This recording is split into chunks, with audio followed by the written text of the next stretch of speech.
నమస్తే friends, welcome back to my channel Bhavani ఇంటి విలువలు. నేను మీ భవానీ. ఈరోజు హైదరాబాద్ తెలంగాణ రెస్టారెంట్ స్టైల్లో నేను బిర్యానీ చేసి తీసుకొచ్చానండి. బిర్యానీ మాత్రము చాలా అంటే చాలా టేస్టీగా ఉంది.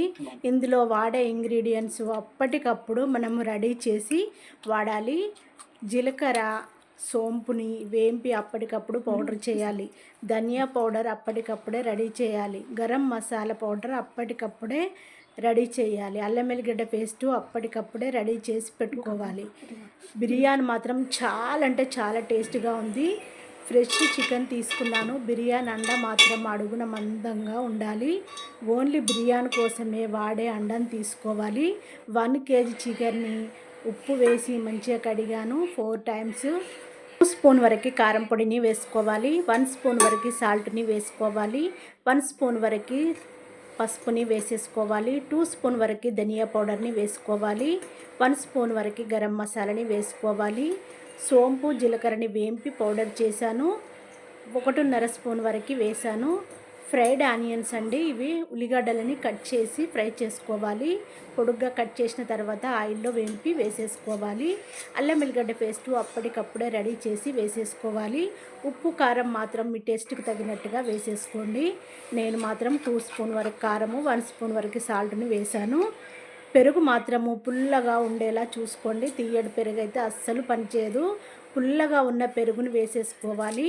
పుదీనా కట్టని ఒక కట్టని వేసేసుకోవాలి. కొత్తిమీర కట్టని చిన్నగా కట్ చేసి వేసేసుకోవాలి. బిర్యానీలోకి పెరుగు మాత్రము పుల్లగా ఉండేలా చూసుకోండి. పుల్లగా ఉంటేనే బిర్యానీ చాలా టేస్టీగా ఉంటుంది. ఒక నిమ్మకాయను తీసుకొని హాఫ్ ముక్క వరకు పిండుతున్నాను. హాఫ్ ముక్కను పక్కన పెట్టేశాను. మొత్తము మిక్స్ అయ్యేలా కలుపుకోవాలి.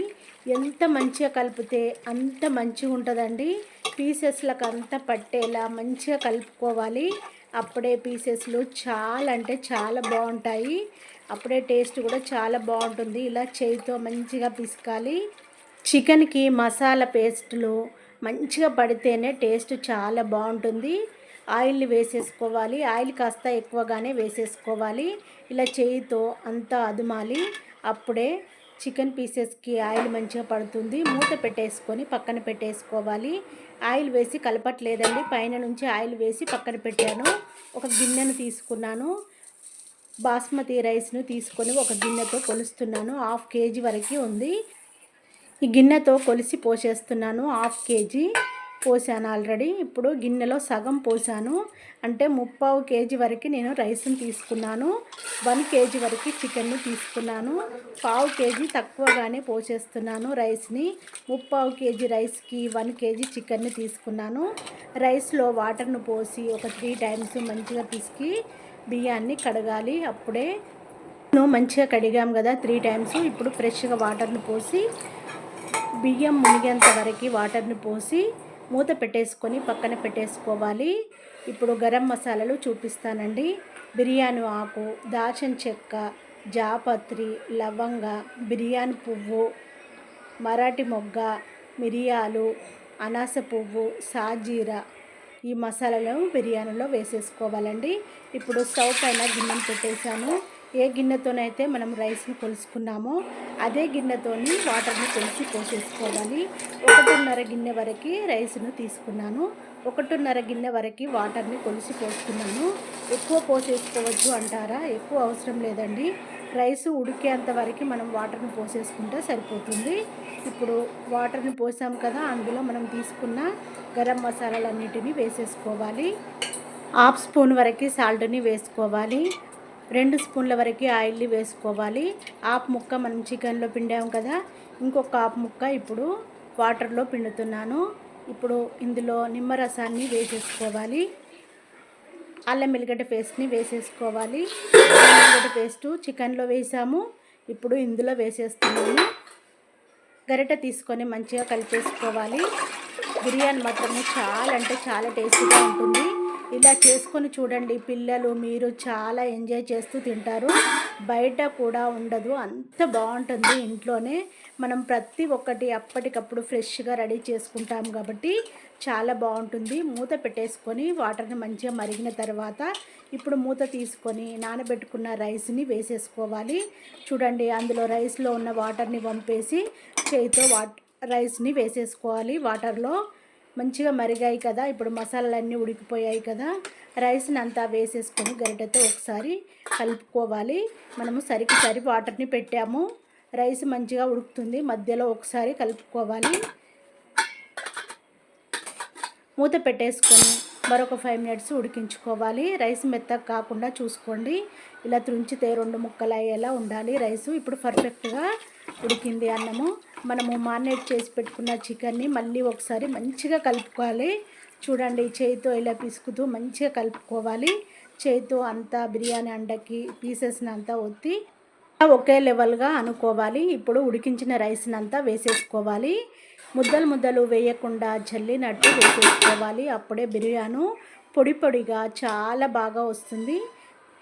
చూడండి, ఇలా గరిటతోని అన్నాన్నంతా చల్లినట్టు వేసేయాలి. ముద్దలుగా వేసేయకూడదు, అన్నము ముద్దలాగా అయిపోతుంది, పొడి పొడిగా రాదు. నేనైతే ఎలా వేస్తున్నానో అలాగే వేసేసుకోండి. పచ్చిమిర్చిని పొడుగ్గా చీల్చి వేసేసుకోవాలి. పచ్చిమిర్చిని మనం ఇంతవరకు అస్సలు వాడలేదు, ఇప్పుడు మాత్రం ఇలా బిర్యానీలో రైస్ మీద మాత్రమే వేసుకోవాలి. కట్ చేసి పెట్టుకున్న కొత్తిమీరను వేసేసుకోవాలి. పుదీనాను వేసేసుకోవాలి. ఫ్రై చేసి పెట్టుకున్న ఆనియన్స్ని వేసేసుకోవాలి. ఇప్పుడు మళ్ళీ రైస్ని వేసేసుకోవాలి. సేమ్ అలాగే చల్లినట్టుగానే వేసేసుకోవాలి. అన్నాన్ని పొడి పొడిగానే వేసేయాలి. ముద్దలుగా మాత్రము వేయడానికి చూడకండి. ఇలా నేను వేసినట్టుగానే వేయండి అన్నాన్ని. అప్పుడే పొడి పొడిగా చాలా బాగా వస్తుంది. ఒక 2 స్పూన్ల వరకు నెయ్యిని ఇప్పుడు వేయాలండి. నెయ్యి ఇంతవరకు వాడలేదు, మధ్యలో స్టెప్పు మాత్రము నెయ్యిని వేసేసుకోవాలి. ఇప్పుడు నెయ్యి పైన మళ్ళీ అన్నాన్ని వేసేసుకోవాలి. స్టెప్ బై స్టెప్ వేస్తున్నాము. బిర్యానీ మాత్రము చాలా బాగుంటుంది. అన్నాన్ని మళ్ళీ వేసేసుకోవాలి. అన్నం ఇప్పుడు మొత్తము వేసేసుకోవాలి. దీనిపైన మళ్ళీ మనం ఫ్రై చేసి పెట్టుకున్న ఆనియన్స్ని వేసేసుకోవాలి. బిర్యానీ అయితే చాలా బాగుంటుందండి. ఎంతమంది చేశారో ఆ వీడియోలు ఎన్ని చూసారో తెలియదు, కానీ ఇలా మాత్రం చేసుకొని చూడండి, మీకు ఎంత బాగుందో తెలుస్తుంది. నేను చేసిన వీడియో ఎంత బాగుందో తెలుస్తుంది. నా వీడియో మాత్రము షేర్ చేయడము మర్చిపోకండి. చాలా అంటే చాలా టేస్టీగా ఉంటుంది. కట్ చేసి పెట్టుకున్న కొత్తిమీరను పుదీనాను వేసేసుకోవాలి. పచ్చిమిర్చి ముక్కలను కూడా వేసేసుకోవాలి. చికెన్లో హాఫ్ ముక్క పిండాము, రైస్లో హాఫ్ ముక్క పిండాము.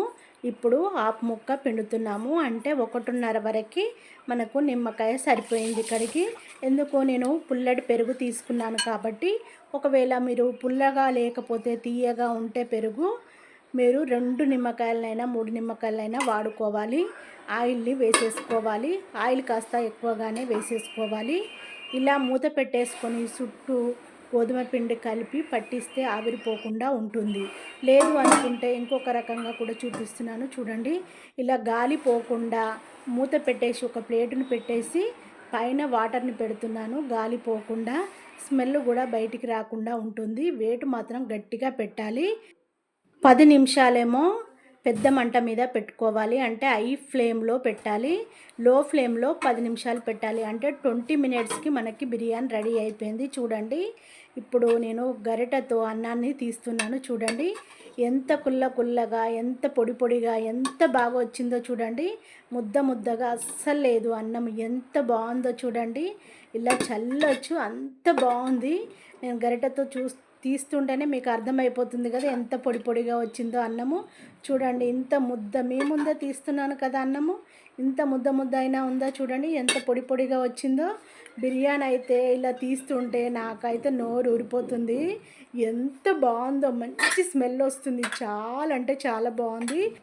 6 ఎగ్స్ని తీసుకొని బాయిల్ చేసి పొట్టు తీసాను. ఎగ్స్ని కూడా పెట్టాను. బిర్యానీలోకి ఎగ్స్, చికెన్ ఫ్రై కానీ లివర్ ఫ్రై కానీ పెట్టుకొని తింటే సూపర్గా ఉంటుంది. సైడ్కి ఆనియన్స్ని పెట్టుకొని, నిమ్మకాయ ముక్క పెట్టుకొని, బిర్యానీ మాత్రము స్మెల్ తట్టుకోలేకపోతున్నాము. అంత బాగుంది. చేయితో పట్టుకుంటే నా చేయి అయితే కాలిపోతుంది. మా అబ్బాయికి తినిపిస్తున్నాను. చాలా అంటే చాలా టేస్ట్‌గా ఉంది అంటున్నాడు మా అబ్బాయి.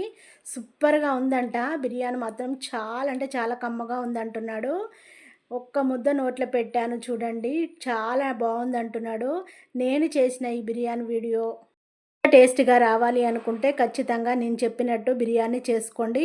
నేను చేసిన వీడియో నచ్చినట్టయితే షేర్ చేయడము మర్చిపోకండి. నా